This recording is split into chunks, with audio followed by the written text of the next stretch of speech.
न्यायालय हनुमाना में मजिस्ट्रेट विनोद चौरसिया और कीर्ति दुबे की अध्यक्षता में माननीय उच्च न्यायालय के निर्देशानुसार विधिक साक्षरता शिविर के अवसर पर साइबर क्राइम एक्सपर्ट मोहित मिश्रा को बतौर विशिष्ट अतिथि एवं मुक्त वक्ता के रूप में बुलाया गया।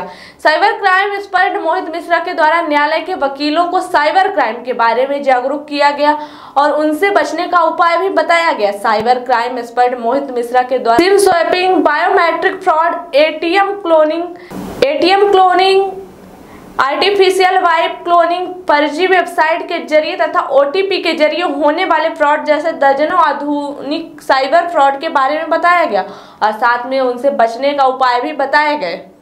निकालते हैं, इसमें टू फैक्टर ऑथेंटिकेशन होता है। क्या होता है? टू फैक्टर ऑथेंटिकेशन होता है। तो इसमें एक ऑप्शन आता है इनेबल बायोमेट्रिक, डिसेबल बायोमेट्रिक। तो आपको क्या करना है कि इसमें से 16 डिजिट का वीआईडी नंबर होता है। कितने डिजिट का? 16 डिजिट का वीआईडी नंबर होता है। उसको आप डालेंगे। डालने के बाद एक ऑप्शन आएगा अनेबल बायोमेट्रिक और डिसेबल बायोमेट्रिक। अगर आप उसको डिसेबल बायोमेट्रिक कर देते हैं तो कितना भी बड़ा हैकर क्यों ना हो, वो आपका थंब इम्प्रेशन ही आपको पूरी शरीर को की बॉडी को अगर वो क्लोन कर ले तब भी वो आपका कुछ भी नहीं बिगाड़ सकता। लेकिन कहां से आएगा जी? नंबर कहां से आएगा? ये उसी में मिलता है ना, उसी में मिलता है। वो मिलता है 16 डिजिट का वीआईडी नंबर, वो आपको मिलेगा और इसी को आप जैसे ही डालेंगे वो अनेबल बायोमेट्रिक और डिसेबल बायोमेट्रिक का ऑप्शन आएगा। तो आपको क्या करना है? डिसेबल बायोमेट्रिक कर देना है। अगर वो आपका अनेबल बायोमेट्रिक रहेगा तो हर कोई इस्तेमाल कर सकता है, लेकिन जैसे डिसेबल बायोमेट्रिक कर दिए तो दुनिया का कोई भी आदमी कितना भी आपका थंब इम्प्रेशन अगर वो सेव करके भी रखता है तो वो आपका कुछ भी नहीं कर सकता। ये हुआ समाधान। इसमें अगर किसी को कोई दिक्कत हो तो आप सवाल कर सकते हैं। अब हम आपको बताते हैं किस तरीके का क्राइम किस तरीके का वो होता है। Remote screen recording app. क्या है? Remote screen recording app. इसके जरिए फ्रॉड होता है। ये कुछ इसके ऐप्स होते हैं, जैसे मान लीजिए एनीडेस्क हो गया, टीम व्यूवर हो गया, किक सपोर्ट हो गया। इस तरीके के जो ऐप्स होते हैं ये उनका इस्तेमाल करके सामने वाला क्या करता है, किसी न किसी झांसे में आपको लेता है और झांसे में लेने के बाद आपको ये बोलता है कि आप एक काम कीजिए, इस ऐप को आप अपने मोबाइल में या अपने कंप्यूटर में डाउनलोड कीजिए। आप जैसे ही इस चीज को अपने मोबाइल या कंप्यूटर में डाउनलोड कर लेते हैं और उसके बाद वो क्या मांगेगा, उसका कंट्रोल को अपने पास मांगने के लिए एक ओटीपी आएगा। वो ओटीपी मांग लेगा और बोलेगा कि सर जब आप ओटीपी दे देंगे तो हम क्या करेंगे कि आपकी ये समस्या का समाधान कर देंगे। ठीक, मान लीजिए किसी प्रलोभन में आपको दिया। एक महिला आई थी हमारे पास, उसके साथ क्राइम हो गया था। वो क्या कर रही थी कि गेम खेल रही थी और गेम खेलते खेलते वो सोची कि अब हम जीत जाएंगे। गेम खेलते खेलते और वो विनर होने के चक्कर में उसको ये लगा कि हम 70,000 रुपए हमको मिलेगा। सामने से फोन कॉल आता है कि मैडम जी आप ये इस गेम के जरिए आप विनर हो गई हैं। और चूंकि वो गेम भी उन्हीं लोगों का बनाया हुआ होता है जो फ्रॉड होते हैं, तो उनके पास सारी जानकारी चली जाती है कि हमारा गेम कौन यूज कर रहा है। तो जब उनके पास जानकारी चली गई तो वहां से एक रिटर्न कॉल आता है कि आप एक काम कीजिए, आप हम विनर हैं और आपको 70,000 रुपए पेमेंट करना है। आप एक काम कीजिए, आप अपने मोबाइल में ये ऐप इस्तेमाल कीजिए। वो ऐप का क्या होता है कि रिमोट स्क्रीन रिकॉर्डिंग ऐप। जैसे ही आप उसको डाउनलोड करेंगे, डाउनलोड करने के बाद अपने सिस्टम पर ऑपरेट करेंगे। ऑपरेट करने के बाद वो एक तो ओटीपी मांगता है, सामने वाला ओटीपी मांगेगा आपसे। जैसे ही आप उसको ओटीपी दे देते हैं, आपके सिस्टम का पूरा कंट्रोल किसके पास चला गया?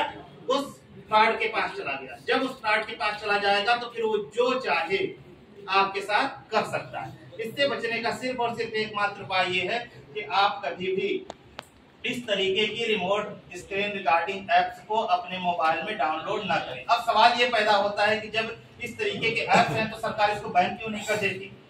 ये सवाल उठ सकता है कि अगर ये इतना खतरनाक ऐप्स है तो सरकार इसको बैन क्यों नहीं कर देती? उसके पीछे लॉजिक है। ये जो ऐप्स बने हुए हैं ये तो बने सुविधा के लिए। जिस तरीके से मोबाइल का हम चाहे तो सदुपयोग कर लें, चाहे इसका दुरुपयोग कर लें। अगर सदुपयोग करेंगे तो बहुत अच्छी चीज है, इसका दुरुपयोग करेंगे तो बहुत गंदी चीज है। तो होता क्या है कि वो ऐप्स इसके लिए बना होता है। मान लीजिए कि आप कोई न्यू लैपटॉप खरीदे और आपके लैपटॉप में कोई गड़बड़ी आ गई, तो आप कहाँ परेशान होंगे? आपको जानकारी तो है नहीं। तो आपकी जो टेक्निकल टीम होगी उस लैपटॉप की, तो वो क्या करती है कि इसी रिमोट स्क्रीन रिकॉर्डिंग ऐप्स के जरिए आपके सिस्टम का वो कंट्रोल लेके उसमें सुधार कर देती है। अगर उसमें किसी भी तरीके की गड़बड़ी पाई गई वो सुधार कर देती। ये बनाया तो अच्छे काम के लिए गया, लेकिन इसका कुछ लोग गलत इस्तेमाल करते हैं, इसलिए सरकार इस पर बैन भी नहीं लगा पा रही है जानबूझ के।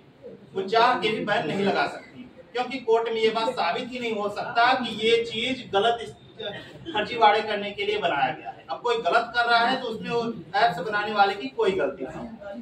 तो इससे बचने का सिर्फ और सिर्फ एकमात्र उपाय यही है कि आप ऐसे ऐप्स को इग्नोर करें। कोई भी ऐसा कॉल आपके पास आए तो उस कॉल को रिसीव ही न किया जाए। अगर आप रिसीव भी कर लेते हैं तो ऐसे अगर कोई रिसीव करने के बाद ऐसे ऐप्स को डाउनलोड करने की बात बोलता है तो आप तुरंत कॉल कट कीजिए और ऐसे ऐप्स को अपने मोबाइल में इंस्टॉल करने से बचिए। इसका सिर्फ और सिर्फ सोल्यूशन यही है। इसमें किसी को कोई क्रॉस क्वेश्चन करना हो तो आप कर सकते हैं। अब हम आपको बताते हैं नेक्स्ट टाइप का क्राइम, वो है एटीएम क्लोनिंग। एटीएम क्लोनिंग बहुत बड़ी समस्या है। एटीएम तो हर आदमी के पास है, लेकिन होता क्या है कि जब हम किसी भी एटीएम में जाते हैं, पैसा निकालने का प्रयास करते हैं, तो सामने वाला कब हमारे साथ फ्रॉड करेगा हमको जरा सा भी नॉलेज नहीं होता, क्योंकि एटीएम तो हमारा है, प्राइवेसी भी हम कहीं किसी को नहीं दे रहे हैं, सब कुछ हमारे पास है। लेकिन ये कैसे होता है, ये बहुत बड़ी समस्या है। तो इसका ये समस्या होती कैसे है ये आपको बताते हैं। देखिए होता क्या है, जो एटीएम जहाँ पर आप कार्ड प्रेस करते हैं, क्या करते हैं, कार्ड प्रेस करते हैं। जहाँ पर आप कार्ड प्रेस करते हैं तो वहां पर सामने वाला जो फ्रॉडस्टर होता है वो क्या करता है कि एटीएम का कैमरा ऑन किया, वो ऑफ किया, ऑफ करने के बाद जहां पर हम कार्ड प्रेस करते हैं वहां पर उस चीज को निकाल के अपना दूसरी डिवाइस को इंस्टॉल कर देता है। दूसरी डिवाइस को इंस्टॉल कर दिया, उतने आकार की वो पहले से बनाया हुआ रहता है, उस डिवाइस को इंस्टॉल किया, उसमें कुछ गोंद टाइप से या फेविक्विक टाइप से कुछ ऐसा चीज चिपकने वाला लगा देता है कि जैसे ही आप उसमें कार्ड प्रेस करते हैं तो आपका कार्ड वहीं पर फंस जाता है।